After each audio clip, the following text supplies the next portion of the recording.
आइए बात करते हैं difference between compoundable and non compoundable offences. So criminal offences को हम दो कैटेगरीज में डिवाइड कर सकते हैं, compoundable and non compoundable offences, based on whether जो कंप्लेनेंट है वो किसी पर्टिकुलर केस को कॉम्प्रोमाइज कर सकता है या नहीं।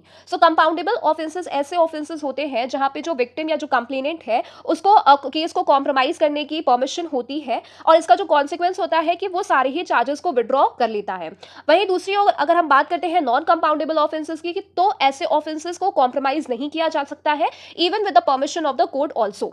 जो कंपाउंडेबल ऑफेंसेस होते हैं वो प्राइवेट सेटलमेंट एंड रिकंसिलिएशन को प्रमोट करते हैं, और नॉन कंपाउंडेबल ऑफेंसेस जो है वो पब्लिक रॉन्ग इन्वॉल्व करते हैं, इसीलिए उन्हें प्राइवेटली सेटल नहीं किया जा सकता है। अब इनके डिफरेंसेस को देखते हैं बेस्ड ऑन वेरियस एस्पेक्ट्स। तो कंपाउंडेबल ऑफेंसेस डिफाइंड है अंडर सेक्शन 320 ऑफ सीआरपीसी और under section 359 of the new BNSS. वहीं नॉन कंपाउंडेबल ऑफेंसेस भी डिफाइंड है अंडर सेक्शन 320 सीआरपीसी या फिर section 359 of the BNSS, but in the second part. अब permission of court required, तो compoundable offences को compromise करने के लिए यूजुअली कोर्ट की परमिशन नहीं लगती है, लेकिन कुछ ऐसे ऑफेंसेस होते हैं जहां पे prior approval of the court is necessary. वहीं नॉन कंपाउंडेबल ऑफेंसेस को हम तब भी नहीं कॉम्प्रोमाइज कर सकते हैं जब अगर हम कोर्ट की परमिशन ले ले तो।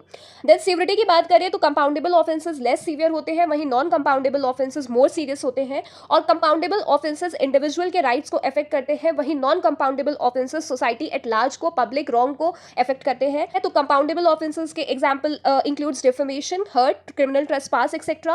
and non-compoundable offences के example हो सकते हैं murder, rape, kidnapping, etc.